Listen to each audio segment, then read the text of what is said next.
पाकिस्तान में पोलियो के बढ़ते हुए केसेस देखकर ऐसा लगता है जैसे तबाही का सिलसिला किसी भी वक्त शुरू हो सकता है। लिहाजा न सिर्फ हमारे देही इलाके बल्कि हमारे मुल्क के बड़े बड़े शहर भी इस खतरनाक बीमारी के निशाने पर है। पोलियो एक वायरस से फैलता है जो 1 से 2, 2 से 4 और फिर इसका ना रुकने वाला सिलसिला एक के बाद दूसरे बच्चे को हमेशा के लिए माजूर कर सकता है। ये एक ऐसी हकीकत है जिससे हम इनकार नहीं कर सकते। पोलियो एक ऐसी खतरनाक बीमारी है जिसका शिकार होने वाले बच्चे जिंदगी भर किसी न किसी महरूमी का शिकार रहते हैं। हर इंसान की तरह इन बच्चों के भी ख्वाब होते हैं, इरादे होते हैं, जिसकी तकमील में ये जिंदगी भर की माजूरी दीवार बनकर हायल हो जाती है। पोलियो क्या है, किस तरह ये आपकी जिंदगी पर असरअंदाज होता है, इसका अंदाजा आप सिर्फ तब लगा सकते हैं जब आप इस खतरनाक बीमारी से शिकार होने वाले लोगों से बात करते हैं। बिस्मिल्लाहिर्रहमानिर्रहीम। मैं 10 मंथ की थी जब मुझे पोलियो हुआ। मेरे अम्मी अबू ने मुझे कतरे नहीं दी थी।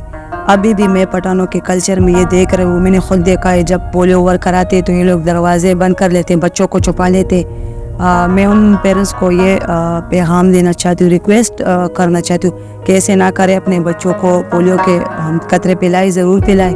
अगर वो लोग कहते कि ये झूठ है और इससे कुछ नहीं होता, तो मैं खुद उसके सामने एक मिसाल हूँ। और मुझे देख के मुझे खुद पोलियो हुआ है, मैं पोलियो की शिकार हूँ। हर खेल की तरह टेबल टेनिस का मज़ा तब आता जब आप दोनों पैरों पे खड़े होकर खेलते। काश मुझे पोलियो ना होता तो मैं पाकिस्तान के लिए ओलंपिक में गोल्ड मेडल जीतती।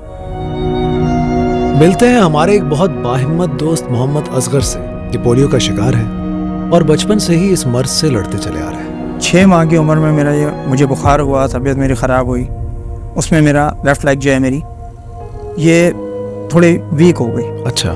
सेंसेशन नहीं थी। डायग्नोस हुआ तो मालूम हुआ कि पोलियो हो गया। और पोलियो जो है एक लाइलाज मर्ज़ है और प्रोग्रेसिव डिजीज़। एक्सरसाइज कराई जाए तो उससे बेहतर होगा। एक्सरसाइज ही नहीं है, सेंस ऑफ फिज़िकल थेरेपी, लेकिन उसकी अवेयरनेस थी नहीं उस वक्त। तो बहरहाल उस वक्त यही था कि किसी क्लब में, जिम में दाखिल करा दो, एक्सरसाइज होती रहेगी। तो बस तब से योगा वगैरह की एक्सरसाइजेस की तरफ मैं आया। लेकिन उससे जाहिर सी बात है वो फ़र्क तो नहीं होगा ना? नहीं फात भाई, कभी भी नहीं हो सकता। कितनी भी मेहनत कर लें, कितनी भी एक्सरसाइज कर लें, कितनी भी थेरेपी करवा लें, ये जर्म एक जिसको लग गया उसके मसल्स बेकार हो गए, ग्रोथ नहीं ले सकते, उसकी नर्व्स इंतहाई वीक हो जाती। तो मैं आपके तवज्जुह से ये पैगाम देना चाहूँगा वालिदैन कि अपनी औलाद के साथ लापरवाही ना बरतें। उनको वक्त पर पोलियो के कतरे पिलाएं ताकि वो एक अच्छी और सेहतमंद ज़िंदगी गुजारें, मुकम्मल ज़िंदगी गुजारें।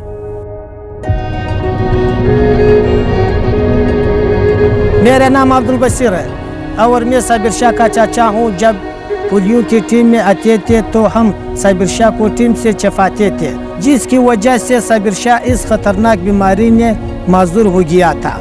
तो इसलिए मैं तमाम बलूचिस्तान की आवाम से दरख्वास्त करता हूँ कि अपने बच्चों को हर वक्त 2 कतरे पोलियो की ज़रूर पिलाएं ताकि इस खतरनाक बीमारी से बच सके।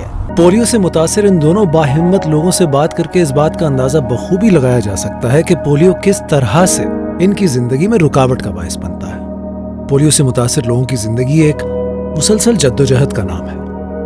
ये न सिर्फ आपके नफ्सियाती बल्कि आपके जज्बात पर भी असरअंदाज होता है। लेकिन ये सारे हकायक जानने के बावजूद भी आज भी कुछ ऐसे वालिदैन हैं जो कि अपने बच्चों को पोलियो के कतरे पिलाने से इनकार करते। कतरा मतरा पिलाने का क्या जरूरत है? पोलियो हमारे बच्चों को नहीं हो सकता है, ये गांव देहातों का मसला है। मैंने इनमें से किसी को भी कायल करने की कोशिश नहीं की, क्योंकि मैं जानना चाहता था कि आखिर ऐसा क्या है जो ये अपने बच्चों को पोलियो के कतरे पिलाने से इनकार करते हैं। हालांकि इनका कोई भी उज़्र, हीला, बहाना या हुज्जत ऐसी नहीं है जिसका जवाब उलमा कराम या फिर डॉक्टर्स ने ना दिया।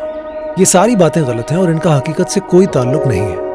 एक वक्त ऐसा आएगा जब कम इल्मी के बादल छटेंगे और ये लोग दलील पर फैसला करेंगे। मुझे इस बात की भी खुशी है कि बहुत सारी गलत इन्फॉर्मेशन और सुनी सुनाई बातों के बावजूद भी ज्यादातर वालिदैन अपने बच्चों को पोलियो के कतरे पिलाते हैं। उनके रवैयों में ये तब्दीली क्यों आई?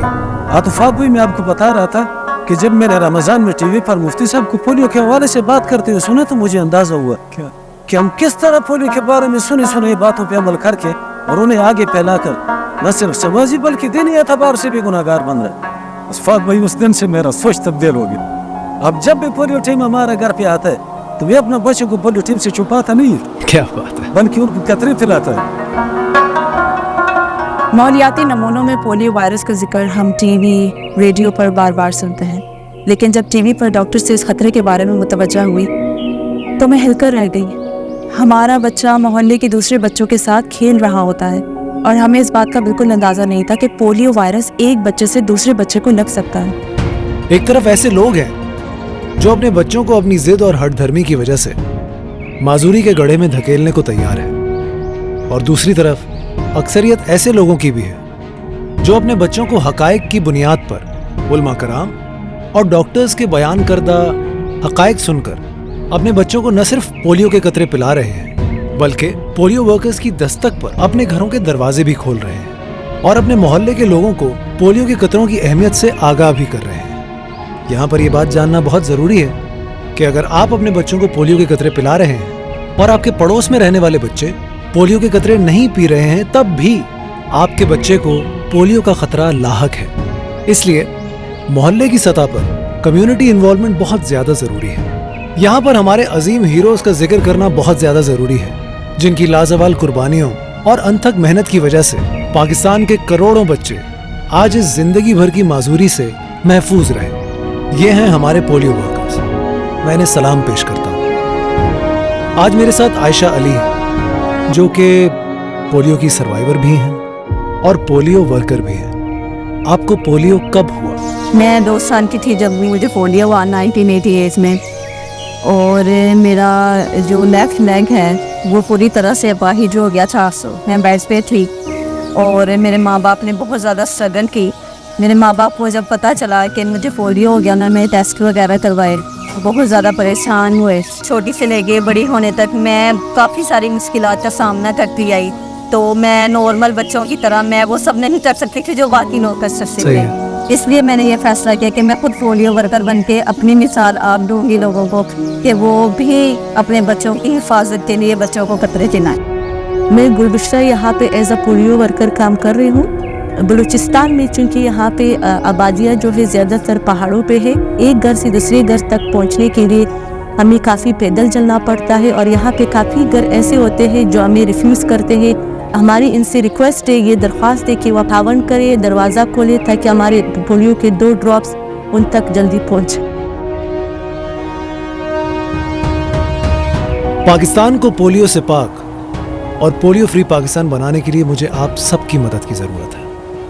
ہمیں رویے تبدیل کرنے کی ضرورت ہے، سوچ بدلنے کی ضرورت ہے، اور سوچ بدلنے کے لیے ضروری ہے کہ ہم سنی سنائی باتیں، ہیلے بہانے، ان سب کے اوپر دلیل یعنی لاجک کو ترجیح دیں۔ اور یہ سب کچھ کرنے کے لیے بہت ضروری ہے کہ ہم صحیح کو صحیح اور غلط کو غلط سمجھیں۔ اور یہ سب کچھ کرنے میں مجھے بہت زیادہ ضرورت ہے ان تمام دوستوں کی جن کا تعلق میڈیا سے ہے، جو لوگوں تک آگہی فراہم کریں اور پولیو سے متعلق غلط معلومات کی نفی کریں۔ اگر ہم مل کر کوشش کریں گے تو مجھے یقین ہے میرے وطن کے بچے اس خطرناک بیماری سے اور زندگی بھر کی معذوری سے محفوظ رہیں گے۔ یہی میری کوشش ہے اور یہی میرا عزم ہے۔ تو پھر آئیں، خدا کی رحمت کو، خدا کی نعمت کو خدا کے لیے بچائیں۔